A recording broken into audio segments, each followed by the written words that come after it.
दोस्तों, आज की कहानी आपकी सोच को बदलने पर मजबूर कर देगी। अक्सर हम अपने गुस्से या तंज के लिए कुत्तों का नाम इस्तेमाल करते हैं, गाली इंसान को देते हैं, लेकिन नाम कुत्ते का बदनाम होता है क्या? वाकई कुत्ता इतना तुच्छ और गया गुजरा प्राणी है? हमने कभी सोचा जो कुत्ता कई दिनों से भूखा हमारे दरवाजे पर पड़ा रहता है, क्या हमने उसे कभी कुछ खिलाने की कोशिश की नहीं? लेकिन उसका नाम अपमान में इस्तेमाल करने से हमें कभी हिचकिचाहट नहीं होती। दोस्तों, आपसे विनती है कि कुछ समय निकालकर इस कहानी को जरूर सुनें, जिससे आपकी सोच में एक सकारात्मक बदलाव आएगा। तो नमस्कार दोस्तों, हमारे YouTube channel the Buddhist wisdom story में आपका दिल से स्वागत है। एक गांव में एक गरीब स्त्री रहती थी। वह हमेशा चिंतित और परेशान रहती थी। उसे लगता था कि शायद उसने पिछले जन्म में बड़े पाप किए होंगे, इसलिए इस जीवन में उसे परेशानियों का सामना करना पड़ रहा है। एक दिन वह अपने दुखों से घबराकर गांव से बाहर निकल पड़ी। चलते चलते वह एक आश्रम के पास पहुंची। आश्रम का वातावरण बहुत ही शांत और पवित्र था। आश्रम में एक संत महात्मा अपने शिष्यों के साथ बैठे थे और थोड़ी दूर पर एक अन्य शिष्य कुत्ते को रोटी खिला रहा था। संत के पास बैठे शिष्यों में से एक ने यह दृश्य देखा और उसके मन में एक प्रश्न उठ गया। उसने विनम्रता से संत से कहा, गुरुदेव, यदि आप अनुमति दें तो मैं एक प्रश्न पूछना चाहता हूं। संत मुस्कुराए और बोले, पूछो वत्स। शिष्य ने जिज्ञासा से कहा, गुरुदेव, आप हमें हर दिन समय निकालकर कुत्तों को एक टुकड़ा रोटी खिलाने की सीख देते हैं। कृपया बताइए, इससे मनुष्य को क्या लाभ होता है? क्या यह सिर्फ दया का प्रतीक है या इसके पीछे कोई गहरा अर्थ छिपा है?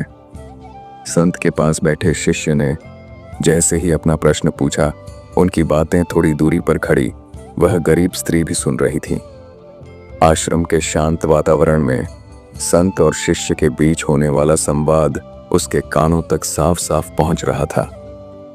वह स्त्री पहले से ही अपने जीवन के कष्टों और दुखों का समाधान खोजने की उम्मीद में यहाँ पहुंची थी। संत और शिष्य के बीच हो रही चर्चा ने उसकी जिज्ञासा को और बढ़ा दिया। वह सोचने लगी, शायद इन संतों की बातों में मेरे सवालों के जवाब छिपे हो। शायद मैं यह समझ पाऊं कि मेरी तकलीफों का कारण क्या है और मुझे क्या करना चाहिए। तभी महात्मा ने अपनी बात रखना शुरू किया और बोले, अगर मनुष्य कुत्ते को रोटी खिलाने के 8 फायदे जान जाए तो कभी दुखी नहीं होगा। भनते कुत्ते को एक टुकड़ा रोटी खिलाने से मनुष्य को 8 फायदे होते हैं तथा जो भी मनुष्य इन फायदों के बारे में जान जाता है उसका जीवन धन्य हो जाता है और उसको जीवन में कभी दुखों का सामना नहीं करना पड़ता है। जो भी मनुष्य पृथ्वी लोक पर कुत्ते को एक टुकड़ा रोटी खिलाता है वह जीवन भर सुखी रहता है और उसे मृत्यु के बाद मोक्ष की प्राप्ति होती है। महात्मा ने कहा, भंते, मैं तुम्हें एक कहानी सुनाता हूँ, ध्यान से सुनना, फिर तुम्हें सब पता चल जाएगा। एक समय की बात है, एक काले रंग का कुत्ता था। वह बहुत ही लाचार था और भूखा प्यासा था। वह गांव में सभी के घर घर जाता था, परंतु उसे कोई भी व्यक्ति रोटी का एक टुकड़ा भी नहीं देता था। वह भूख के मारे इधर उधर घूमता रहता। एक दिन वह गांव के बाहर नदी के किनारे एक रस्य के आश्रम पर पहुंच गया और रस्य से कहने लगा, हे मुनिवर, मुझे लगता है आप बहुत ही विद्वान तथा ज्ञानी हैं, इसीलिए मैं भूखा प्यासा आपके पास आया हूँ। कृपा करके आप मुझे एक टुकड़ा रोटी का दे दीजिए, जिसे मैं खाकर अपनी भूख को शांत कर लूँ। तभी वह रस्य कहते हैं, हे स्वान, क्या तुम्हें गाँव में एक टुकड़ा रोटी का किसी ने नहीं दिया जिसे तुम खाकर अपनी भूख मिटा सको? वह कुत्ता रस्य से कहता है, हे मुनिवर, मैं आपको क्या बताऊं, आप मेरी बातों पर विश्वास नहीं करोगे। तभी बोरस कहते हैं, हे स्वान, तुम बताओ, तुम्हारी बातों पर मैं विश्वास अवश्य करूंगा। मुझे तुम बहुत ही लाचार दिखाई पड़ते हो। तभी वह कुत्ता कहता है, ठीक है मुनिवर, मैं आपको अपनी बीती बताता हूँ। कुत्ता रस्य से कहता है, हे मुनिवर, दुनिया के लोगों, हम पर रहम करो। हमारा कोई घर नहीं होता, कोई आसरा नहीं होता, कमाकर खाना हमें नहीं आता था, हमें वस्त्र भी पहनने का ज्ञान नहीं है, इसलिए सर्दी गर्मी और बरसात में हम ऐसे ही घूमते रहते हैं। हमें पढ़ना लिखना भी नहीं आता। मुनिवर, आपकी तरह हमें अनुशासन नहीं आता, हमें आपकी तरह बोलना नहीं आता। यह हमारा दुर्भाग्य ही समझिए, परंतु हमें आपकी तरह भूख लगती है। चोट लगने पर हमें आपकी तरह पीड़ा भी होती है, हमें आपकी तरह रोना भी आता है। बस इन्हीं 3 कामों में हम आपकी बराबरी करते हैं, इसलिए हम पर दया दिखाइए, हमें और मत दीजिए। ईश्वर ने तो हमें वैसे भी कष्ट देकर ही भेजा है, ऊपर से आप लोग हमें परेशान करते हैं। हम आपकी तरह मनुष्य नहीं हैं, हम पराधीन जीव हैं। जब हमारा जन्म हुआ उस समय हमारे आंख कान बंद थे। कह नहीं सकते कि उस समय आपके जन्म पर जैसे नाच गाना होता है, बाजे बजते हैं, खुशी मनाई जाती है। हमारे जन्म पर भी ये सब हुआ होगा। हमारे जन्म पर किसी ने खुशी मनाई होगी। हम जिस बिछौना पर थे वह रुई का नरम तो था, सर्दी बिल्कुल नहीं लगती थी। मैं मन में सोच रहा था कि किसी बड़े घर में पैदा हुआ हूं, लेकिन जब हमारी आंख खुली तो मैंने देखा कि हमारी माँ, जिसे आप लोग कुतिया बोलते हो, वह अपने 5 बच्चों को छाती से चिपकाकर एक राह के ढेर में पड़ी थी। हम 5 भाई थे, बाकी 4 भाई तो लाल और भूरे रंग के थे। मैं अकेला ही काले रंग का था। सबसे छोटा मैं ही था, इसलिए कमज़ोर था मेरी माँ। हम लोगों के पास कम ही आती थी, क्योंकि उसे भी अपने भोजन की व्यवस्था करनी पड़ती थी। यदि वह ना खाती तो हमें दूध कहाँ से पिलाती। उसे एक माँ पर हम 5 भाई निर्भर थे। वह बेचारी अपने भोजन के लिए इधर उधर दौड़ती रहती थी। कभी भोजन मिल भी जाता था, कभी नहीं भी मिलता था, लेकिन वह हमेशा हम 5 का बड़ा ख्याल रखती थी। आखिर वह हमारी माँ थी। वह रात भर जाकर गांव की रखवाली करती थी। किसी की मजाल नहीं थी कि कोई अनजाना आदमी बुरी नीयत से गांव की तरफ भी झांक जाए। दूसरे गांव के कुत्ते भी हमारी माँ के डर से गांव में नहीं आते थे। गांव के किसी किसान के खेत में कोई जानवर खड़ी फसल खाने आते तो हमारी माँ उसे दौड़कर भगा देती। गांव वालों के लिए इतना सब करने के बाद भी कोई मनुष्य तो हमारी माँ को भोजन तक नहीं देता था। भोजन के लिए हमारी माँ को मजबूर होकर छीना झपट्टा करनी पड़ती थी। कई बार तो लोग उसे लाठी डंडों से पीट पीट कर भगा देते थे। बेचारी उस दिन भूखी प्यासी रहकर पेट की आग से जलती रहती थी। वह कहता है, हे मुनिवर, आखिर भूख तो हमें आपकी ही तरह लगती है। ऊपर से उसे अपने 5 बच्चों की चिंता भी लगी रहती थी। आखिर माँ जो थी, भूख उसे चैन से बैठने नहीं देती थी, और गांव वालों का भी उसे देखकर हृदय नहीं पसीजता था। हमारी माँ बेबस होकर उन लोगों के घरों में चोरी से घूम पड़ती थी, और खाने की कोई चीज मिल जाती तो उसे खाकर अपने पेट की आग बुझा लेती थी। कई बार तो लोग उसे खाने की वस्तु ले जाते हुए देखते तो लाठी डंडे लेकर उसके पीछे पड़ जाते। कुछ निर्दय लोग तो कई बार उसे घर के अंदर बंद करके पीटते थे। हमारी माँ का बुरा हाल कर देते थे। फिर वह कुत्ता रस्से से कहता है, हे मुनिवर, हमारी माँ ने क्या बिगाड़ा था? उसने सिर्फ अपने पेट के लिए भोजन ही तो चुराया था। चोरी करने का हमें कोई शौक नहीं है, पर पापी पेट हमें यह सब करने के लिए मजबूर कर देता है। एक दिन की बात है, बड़ी जोरदार बरसात हो रही थी। ओले पड़े थे, ठंडी हवा चल रही थी। उस ठंड में ठिठुर कर हमारे 3 भाई मर गए। उस दिन हमारी माँ बहुत रोई थी, लेकिन मनुष्य हमारी पीड़ा को नहीं समझा, क्योंकि उसके बच्चे थोड़े ही मरे थे। फिर वह कुत्ता कहता है, हे मुनिवर, अब हम सिर्फ 2 भाई रह गए थे। हमारी माँ हम दोनों की अच्छे से देखभाल करने लगी। फिर एक दिन उसी गांव में एक सेठ के घर पर दावत चल रही थी और अनेक प्रकार की मिठाइयाँ बन रही थीं। सेठ जी के घर काफ़ी मेहमान आए हुए थे। हमारी माँ कुछ खाने की तलाश में बार बार उधर जाती, लेकिन लोग उसे दुत्कार कर भगा देते थे। किसी को उस पर इतना भी तरस नहीं आया कि एक रोटी उस बेचारी को खाने को फेंक दे। एक रोटी से उनका क्या बिगड़ जाता। मेरी माँ बार बार जाती और वहीं खड़ी खड़ी देखती रहती थी। सेठ जी के आंगन में दावत खाने का सिलसिला चालू हुआ। भोजन परोसा जाने लगा। मेरी माँ भी वहीं जाकर पूंछ हिलाने लगी। खाना परोसने वाला आदमी जब किसी काम से भीतर गया तो मेरी माँ दबे पांव रोटी लेने को चल पड़ी। फिर दूसरे आदमी ने मेरी माँ को जाते हुए देख लिया तो चारों ओर से लोग चिल्ला चिल्ला कर उसकी तरफ भागे। मेरी माँ उनकी चीख सुनकर घबरा गई। 2-3 आदमी लाठी लेकर उसके पीछे बड़े बेहर से दौड़े। मेरी माँ वहां से घबराकर भागने लगी, परंतु उसे वहां से निकलने का कोई रास्ता नहीं मिला, क्योंकि सामने से लोग लाठी डंडे लेकर आ रहे थे। तभी मेरी माँ वहां पर जो लोग भोजन कर रहे थे उनको लांघ कर निकल गई। आगे वह कुत्ता कहता है, हे मुनिवर, मेरी माँ अपने निकलने पर इतनी हैरान नहीं थी जितनी कि उन लोगों को देखकर हुई थी जो वहां पर दावत खा रहे थे। वह सब उठकर खड़े हो गए। उन्होंने भोजन करना छोड़ दिया और कहने लगे कि कुतिया के लांघ जाने के कारण भोजन भ्रष्ट हो गया है। सब एक दूसरे से विचार विमर्श कर रहे थे कि अब क्या किया जाए। खाना तो सब खराब हो गया है। फिर सेठ जी फूट फूट कर रोने लगे। कुछ लोग तो यह भी कह रहे थे कि भाई कुतिया के लांघन से भोजन खराब कैसे होगा, उसने खाने में या पतीले में मुंह थोड़ी डाला है, सिर्फ ऊपर से लांघ कर ही तो गई है। और कहने लगे, शहरों में तो लोग कुत्ते को पालकर घर के अंदर सुलाते भी हैं और खिलाते भी हैं, तो इसमें कोई बुरी बात नहीं है।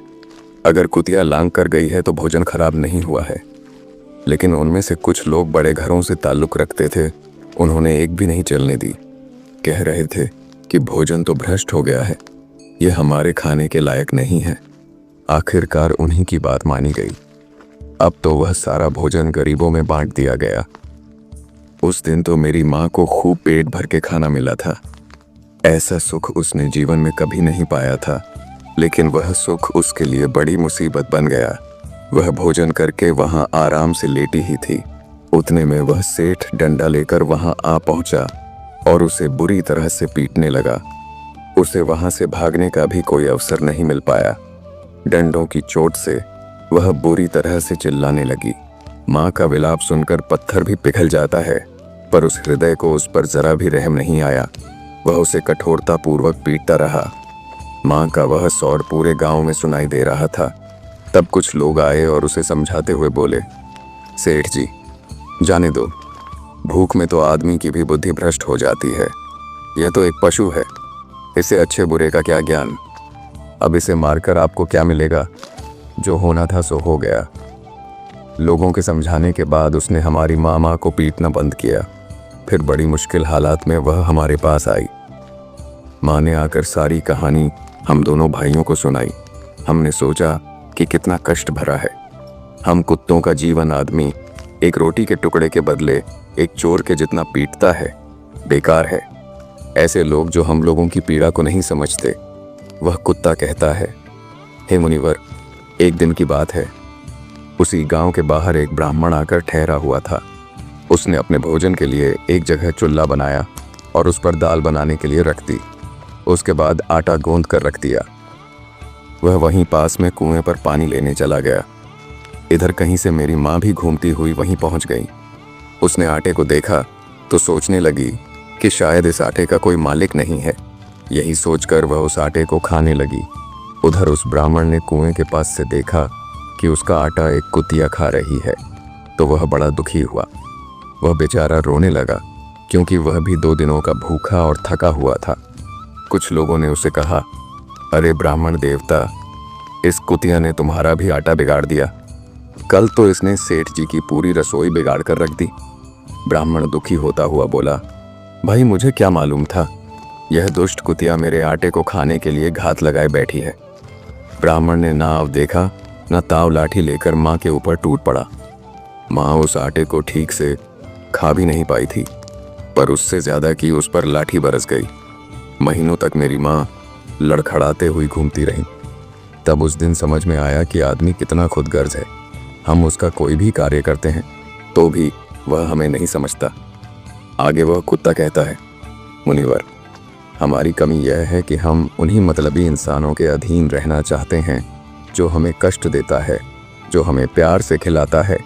हम उसके कितने काम आते हैं यह नहीं पता, परंतु यह हमें तुच्छ मानते हैं। हमें बार बार डंडे से मारते हैं। उनके घर की भी रखवाली तो करते ही हैं, साथ ही साथ और भी बहुत सारे लाभ हैं जिन्हें मनुष्य नहीं जानता। अब आश्रम में बैठे उस शिष्य ने पूछा, हे गुरुदेव, मनुष्य क्या नहीं जानता? आगे महात्मा ने कहा, यदि मनुष्य कुत्ते को रोटी खिलाने के फायदे जान ले तो अपने जीवन में होने वाले नुकसान से बच सकता है।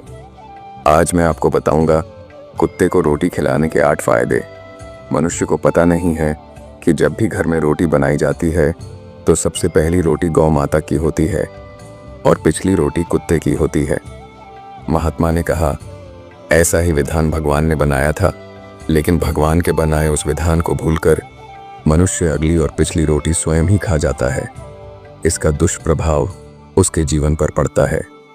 कुत्ता वह प्राणी है जिसको रोटी खिलाने से मनुष्य के जीवन में पड़ने वाले ग्रहों के दोष भी दूर हो जाते हैं। महात्मा ने कहा कि कुत्ते को रोटी खिलाने का पहला लाभ यह है कि यह शनि ग्रह के नकारात्मक प्रभाव को कम करता है। जब शनि ग्रह अपनी कुदृष्टि डालता है तो व्यक्ति के जीवन में संकट आ जाता है। उसकी महादशा शुरू होते ही सभी कार्य बाधित होने लगते हैं और व्यक्ति आर्थिक कठिनाइयों का सामना करने लगता है। ऐसे समय में यदि कोई व्यक्ति कुत्ते को रोटी खिलाता है तो शनि ग्रह का दुष्प्रभाव काफी हद तक कम हो जाता है। कुत्ते को रोटी खिलाने का दूसरा फायदा, कुत्ते को रोटी खिलाने से भाग्य आपके पक्ष में हो जाता है। आपके घर के अंदर नकारात्मक शक्ति नष्ट हो जाती है। कुत्ते को रोटी खिलाने का तीसरा फायदा, कुत्ते को रोटी खिलाने से माता लक्ष्मी प्रसन्न हो जाती है और आपके घर में धन दौलत की कभी कमी नहीं रहती है। कुत्ते को रोटी खिलाने का चौथा फायदा, कुत्ते को रोटी खिलाने से आपके ऊपर कर्ज नहीं चढ़ता और जो पहले से आप कर्जदार हैं उससे भी मुक्ति मिल जाती है। कुत्ते को रोटी खिलाने का पांचवा फायदा, कुत्ते को सुबह शाम भोजन देने से आपका व्यापार बहुत अच्छे से चलता है। कुत्ते को रोटी खिलाने का छठा फायदा, कुत्ते को रोटी देने से आपकी आयु में वृद्धि होती है और अटका हुआ धन वापस मिल जाता है। कुत्ते को रोटी खिलाने का सातवां फायदा, कुत्ते को रोटी देने से हमेशा आपका स्वास्थ्य अच्छा बना रहता है और मानसिक रूप से आप मजबूत रहते हैं। आपका मन हमेशा ऊर्जावान रहता है, अच्छे विचार आपके मन के अंदर आते हैं। कुत्ते को रोटी खिलाने का आठवां फायदा, कुत्ते को रोटी खिलाने से भगवान प्रसन्न रहते हैं क्योंकि भगवान को समस्त जीवों की चिंता रहती है और जो समस्त जीवों पर दया खाता है भगवान भी उस मनुष्य से हमेशा प्रसन्न रहते हैं। भगवान की कृपा सदैव उस परिवार पर बनी रहती है। आपने अपने बूढ़े बड़ों से सुना होगा, कहते हैं कि जब कुत्ता रोता है तो अब सुगुणन संकट आता है, किसी की मृत्यु होती है, इसलिए कुत्ते को कभी रुलाना नहीं चाहिए। इस प्रकार से महात्मा ने अपने शिष्य को कुत्ते को रोटी खिलाने के 8 फायदे बताए और जो भी मनुष्य कुत्ते को रोटी खिलाता है तो उसे इन 8 फायदों का फल प्राप्त होता है। यह सारी बातें वह गरीब स्त्री भी सुन रही होती है। अचानक वह महात्मा के चरणों में गिर जाती है और कहती है, हे महात्मा, आपकी बातों ने मेरे कष्टों का निवारण कर दिया है। महात्मा उसके सिर पर हाथ रखते हैं और उसे उठाते हैं। तो दोस्तों, कैसी लगी आपको ये कहानी? आप हमें कमेंट सेक्शन में ज़रूर बताना और अच्छी लगी हो तो the Buddhist wisdom YouTube channel को सब्सक्राइब ज़रूर कर लेना। तो चलिए मिलते हैं ऐसी ही कोई नई कहानी में। तब तक के लिए अपना ख्याल रखें। धन्यवाद और नमो बुद्धाय।